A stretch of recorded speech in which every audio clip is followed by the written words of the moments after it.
আসসালামু আলাইকুম। আশা করছি সবাই খুব ভালো আছেন। আমার আজকের রেসিপিতে থাকছে রেস্টুরেন্টের থেকে বেশি স্বাদে ঘরে তৈরি কোল্ড কফি। ছোট থেকে বড় আমরা কিন্তু সবাই কোল্ড কফিটা খেতে ভীষণ পছন্দ করে থাকি। আর প্রচণ্ড এই গরমে এই কোল্ড কফিটা খাওয়ার জন্যই আমরা অনেক সময় রেস্টুরেন্টে চলে যাই। আর রেস্টুরেন্টের তৈরি এই কোল্ড কফিটা আমরা যদি ঘরেই বানিয়ে নিতে পারি তাহলে তো কোনো কথাই নেই। তো চলুন দেখে নেওয়া যাক আজকের কোল্ড কফি তৈরির পুরো প্রসেসটি। আজকের কোল্ড কফিটা বানিয়ে নেওয়ার জন্য প্রথমে একটি বাটিতে নিয়ে নিচ্ছি 2 টেবিল চামচ কফি পাউডার। এখন এর মধ্যে নিয়ে নিচ্ছি সামান্য গরম পানি। এবার এটিকে মিশিয়ে নিচ্ছে। এবার নিয়ে নিলাম একটি মিক্সারিং জার, আর এতে আমি দিয়ে দিচ্ছি 2 কাপ পরিমাণে লিকুইড দুধ। আমি এই লিকুইড দুধটাকে আগে থেকেই জাল করে ঘন করে ডিপ ফ্রিজে রেখে দিয়েছিলাম, আর ডিপ ফ্রিজ থেকে বের করে আবার এটি নর্মাল ফ্রিজে 1 ঘন্টা আগে রেখে দিয়েছিলাম। এর কারণেই কিন্তু এরকম একটু জমাট বেঁধে আছে। আপনারা চাইলে ডিপ ফ্রিজে না রেখে শুধুমাত্র নর্মাল ফ্রিজেই রেখে দিতে পারেন।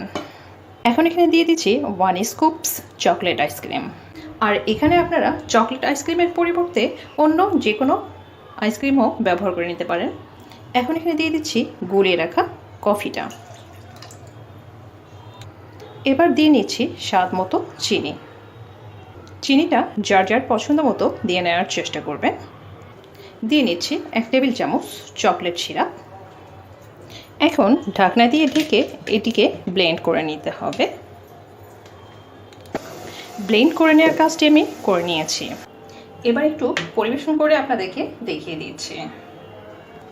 প্রথমেই কিছুটা চকলেট সিরাপ দিয়ে গ্লাসগুলিকে একটু সাজিয়ে নিচ্ছি। উপর থেকে কিছুটা চকলেট সিরাপ দিয়ে দিলেই চারদিকে কিন্তু এটা নিজে থেকেই ছড়িয়ে যাবে। এটা কিন্তু অপশনাল, এটা দিলে দিতে পারেন আর না দিলে না। এটা তো জাস্ট আমি সৌন্দর্যের জন্য করলাম। এটা না করেও শুধু কোল্ড কফি বানিয়েও আপনারা খেয়ে নিতে পারবেন। এবার দিয়ে দিচ্ছি কিছু বরফ কুচি। এবার দিয়ে নিচ্ছি কোল্ড কফির মিশ্রণটা।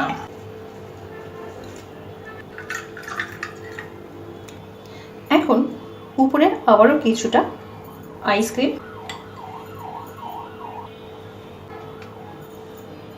কিছুটা চকলেট সিরাপ,